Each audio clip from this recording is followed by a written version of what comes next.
So around October of last year, 2020, I started my hunt for a house that I could buy and invest in. And I did an analysis on two houses, one of them which I ended up buying, but the other one I didn't end up buying. And I left the analysis here. I'll leave a link there for you so you can check it out. But today I really want to dive into whatever happened to that house. I came across it when I was on Zillow and I thought, yo, this is a perfect time to see, did anyone ever buy it? What did they do to it? And yeah, so let's go ahead and dive in.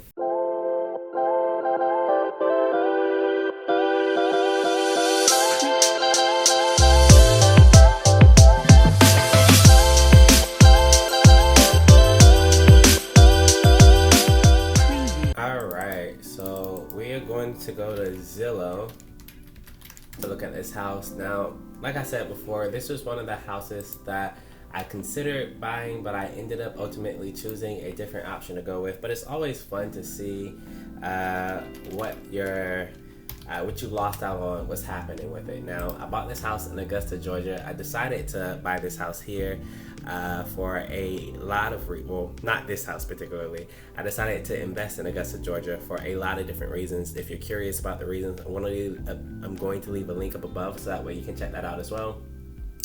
However, I decided to purchase property in Augusta because I really just ultimately it was a good fit for me as a out-of-state investor who's beginning and wanted to get into a somewhat friendly, easy market. So if I'm looking for this house, I remember seeing it for rent, and I know it was going anywhere between $1,200 to $1,300. So that's what I'm going to put here. See if I can find it really quickly for us. And we'll just take a look at what's been going on with it. Okay, I see it right here. And I was right. It is currently being listed for $1,250 every single month. It is a 2-1, 884 square feet. Now, if we just go look at some of the stats real quick, I can see that even though it's being listed for $1,200 a month, about that, Zillow's Zestimate has it rent priced out around $950 a month. Maybe this agent knows something that Zillow doesn't know though. So, alright, so we can see all of the stats here. It was a 2-1, and it was previously sold on 11/29/2020, around the same time, like I said, that I was looking for it or looking at it, and it was sold for $59,900. And almost, oh my god, it's been a while. Let me see, it's been 9 months that from its sold date to its listed for rent date. 9 months is a long time to be in a repair mode, especially for a house this small. But maybe it had a lot of things wrong with it. Now we can see that they purchased it for $59,900. One of the things that prevented me from actually going through with this house and choosing a different house to go with is actually the purchase price. The purchase price was too low for me. Now, what do I mean when I say that the purchase price was too low? Well, for a lot of banks, a lot of institutions, they have what is basically a minimum to the amount of money that they are willing to loan to you, right? So basically my bank said, hey, if you want to go through with this loan, you're going to have to borrow at least X amount, right? So that amount was $50,000. Now, their minimum requirement was a $50,000 loan, and they also had a requirement where I was supposed to put down 20% or more on the property that I was wanting to invest in. So for property that costed $59,900, 20% of that is going to be $11,980. Now, if we subtract $59,900 minus $11,980, we get $47,920. That is the amount of loan that I would have had if I would have borrowed money for this house, which is under the $50,000 minimum threshold, which means that I personally would have had to offer more money if I would have wanted to get this house with the loan through the bank that I was going to. So that's one of the reasons that inspired me to look elsewhere, but this was still a good opportunity. Obviously, I don't know all that was wrong with it, but let's go ahead and take a look at some of the things that they did to the house because I'm curious. Okay, so this front picture is really cool. They painted the front of this house. I remember it being like an old rustic yellow. Here's a little trick. If you want to see a pic of what a house looked like before renovations, just go and click on the street view. Street views are usually not up all the way to date, so you can get like a blast from the past type of thing going on. So yeah, this is the house that you see on the screen. It's like a paled out yellow. We can see that the roof was in desperate need of repair. It had bushes out in the front of it, but not bad. So let's go back and take a look at it again. We can see that they painted that outside a nice blue exterior, and this is basically a porch that has been enclosed. It's easy to tell if you're looking at it, but I had my realtor at the time when he was going to look at this house. He walked through the house and sent me a video of it, so I'll probably have that in the corner somewhere as a side by side, so that way you can see like a nice little before and after, so look out for that. But yeah, from this picture we can see that they painted the exterior a little bit for that enclosed porch. They gave it some nice trimming. They kept the door the same, it looks like. And it looks like they got rid of the bushes in front of the house, put some pine down, and also have a nice roof on top, so that's good. Yep, that basically confirms everything I just said. Even have a little light fixture attached to it, which is really nice. Now this we're inside of the enclosed porch area right now, right before you walk into the front door. Before, I think this was just concrete, but it looks like they laid down some fresh tile and added a nice black fan on top of that, so that looks really good.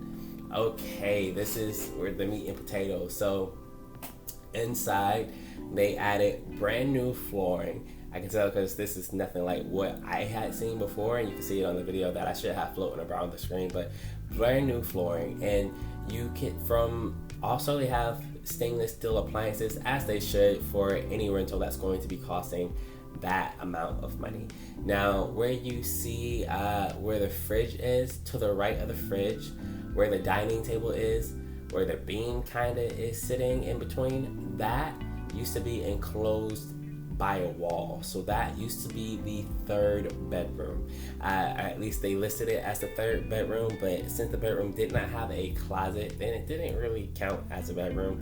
So it looks like they decided to knock down that wall, paint up that beam, and just extend the kitchen, which I actually really like. It makes it look really, really classy.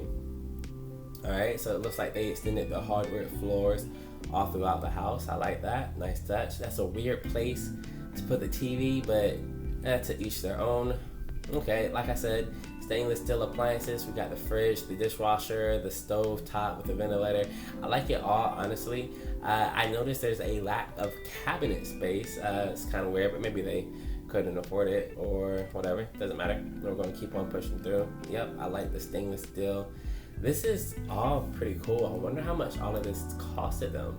Looks like they added some fancy barn doors. And I wouldn't go all of the way out for a rental depending on the neighborhood. I don't think this neighborhood requires these type of finishes, but also they're asking for a really big price, so it could justify doing these things. Now this bathroom, I'm really glad that they updated it. They even added a nice shower head that looks really nice. Before, the bathroom, I remember, was the one thing in the house. Well, there were plenty of things in the house that needed work, but the bathroom was definitely one of those things. Had cracked tiling and everything like that. It looks like they replaced that tiling with the same type, it looks like, as you saw in the enclosed porch space, and they tiled the wall with some black tiling. I really love it. It makes things pop. Gave it a nice little mirror with some light fixtures attached on the top. I like it. It looks good. Alright, that's the kitchen. We're back at it. Yeah. I think, this is even a new toilet. That is all fine touches. I like that. Some people just like leave old broken things in the rental and they say, hey, if it works, it works. But if you can get away with putting in something slightly nicer, then why not?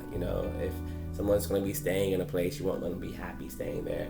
You don't want anything broken being put in these places. It looks like they decided to go with a different paint color for bedroom 1 and bedroom A. I'm going to say bedroom A, bedroom B. It looks like they installed a fan as well. I like the room color. It matches the floor really well. Usually I'm a fan of lighter colors because it makes things feel more open. But like I said, it matches the floor, and honestly, it looks like they did a pretty good job throughout the house. All right. Now that was basically a walkthrough of a house. What I am curious on is how much did everything cost, right? So like I was making notes of the things that I saw along the way that was kind of different. And you can see in the video that I had on the screen as well, the differences within the house. But yeah, for sure, a new roof, some tiling on the enclosed porch, painting of the exterior porch along with some trim attached with it as well. Flooring all throughout this building. It's 884 square feet, but hardware flooring all throughout. It could be LVP, but hardware flooring all throughout. Some ceiling fans, new fixtures, appliances, all stainless steel with the fridge and the washer dryer, and not washer dryer, and the what do you call that thing, dishwasher? Yeah. And the stove with a ventilator, like knocking down a wall, bathroom tiling. It doesn't even look like they reglazed things. It looks like they replaced everything with new items. Ceiling fans added into the room, painting the interior walls blue as well. And a little bit of landscaping. It looks like they did quite a bit to this house. So I'm kind of curious on how much money they ended up spending. Now, one of the things that I like to do is speculate. Now, when you have flippers, when you have people who want to buy homes, repair them, and then sell them, they usually follow a set formula. Now, that formula is the formula I'm going to put on the screen is the formula that they use. This is going to be a generic formula. Usually, they cater it to them, or they customize it to their market. But this is the general formula that you'll see up front. And basically, ARV stands for after repair value, or what the house is worth after it is repaired, times 70% minus repair costs is going to equal the purchase price, which means it's going to equal the price that the offer you should make on any particular house, right? So one thing that I'm curious about, let me see. We can see that this house was bought in a time frame and then it was repaired, but it's not being sold. In fact, it's being listed for rent. So we can see that they're probably following some type of BRRRR methodology.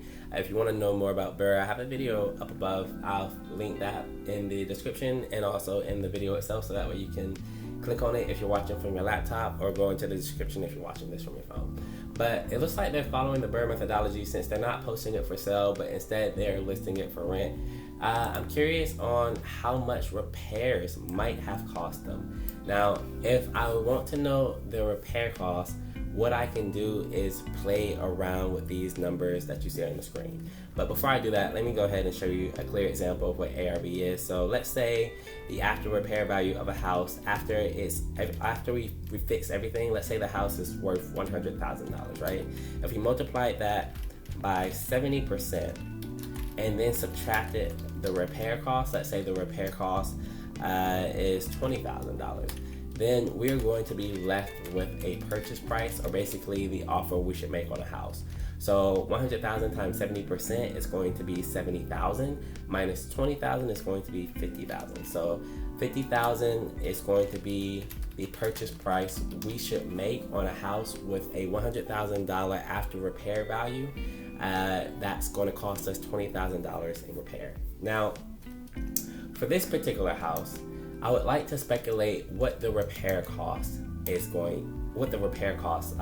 was. Keep in mind, we mentioned that they put a new roof, new appliances, new tiling, new floors, new bathrooms. Like a lot of new things went into this house. I'm kind of curious on how much money they spent I'm kind of curious on how much money this house would have made sense to spend. Now we're going to need a couple of things. First, we're going to have to rearrange this formula a little bit to find the repair cost. And to do that, we're going to use some simple algebra / trig. And to find the repair cost, we're going to say that it's going to be equal to the after repair value times 70%, right? Minus the purchase price is going to equal the repair costs. Now, we don't know what the repair cost is. That's what we're trying to find out. And we know what the purchase price was. That was $59,900. But what we don't know is what the after repair value of this home is. Basically, how much is this home worth after it's been fixed up? Now, we can kind of guesstimate what it might be if we zoom in close to the neighborhood and we go look at for sale, right? We just zoom in close to the neighborhood. Actually, I'll keep it on rent real quick. All right. We see that this is renting for 1.2, but if we switch it for sale, then we see that Zillow estimates this home to be worth $95,000. Now, this estimate you can kind of take with a grain of salt because it may not be always accurate. A better way to find out what a house is worth is going to be find out what other houses like that in the area has sold for. Now we can zoom in and we can click on sold and then adjust our prices here, where it's like, all right, we're looking for houses that have sold between $0 and $150,000, and we can sort this. We can sort this based on the newest houses and figure out what they sold for in this area. This looks like a house that was sold, it looks like last year, yeah. 2 bed, 2 bath, 1,164 square feet on this, not too far away from our house in particular. It's alike, but in order to get a true estimate of what your after repair value might be, you basically go through all the houses in the neighborhood and figure out which ones have sold for what recently in that area. But for this example, using a Zestimate will work well enough. If Zillow tells us that this house is worth $95,000, then we're going to say, okay, yeah, sure, this house is worth $95,000. Now, one thing I remember cool about this house is that it was like right across from it was a church. You saw that when I was like zooming in, zooming out. I'm not sure if that helps the value or hurts the value. Not really sure. But I thought this house was pretty cool to use because when I was looking at it originally, it wasn't too far from the hospital, which would make it perfect for a nurse or something like that. That way you know who your renters are going to be. But Zillow tells us this house is worth $95,000. So we know that $95,000 is the after repair value times 70% minus the purchase price of $59,900 should tell us our repair costs. If we carry this math through, 95,000 times 70 is 66,500 minus 59,900 is going to leave us with $6,600. Now, with everything that we said, the new roof, new appliances, new flooring, new everything, either the person buying this house had an amazing contractor, right, who got really great deals on all of the materials, and they just hooked them up completely for $6,600, or this person is leaving a little bit of money left in the deal for when they do the refinancing piece of Burr. However, if they are going to be able to get this rent, then that may be a good deal for them. This house had a lot that needed to be done to it, including electrical work as well. The panel needed to be updated according to my realtor, and I think I saw in one of the pictures that the paneling was updated. Let's see. Yeah, that panel wasn't there when I originally looked at it, so I'm assuming some work has been done even on the electric side of the house. But yeah, let me know in the comments below what you think these people spent on the repairs of this house. Let me know if I don't really feel bad on choosing the house that I went with because I'm super happy with it. We recently went through renovations. I got a new renter in there, and I'm super happy with what I chose. But I hope you guys like me doing this review. I definitely enjoyed going through this house, looking at what could have been. I really like what they did with the place, even if I don't know the numbers. And if you want to see any more content like this, make sure you hit that like button down below until it turns blue and subscribe to the channel as well. With all that being said, I'm going to leave you with a peace, love, and happiness.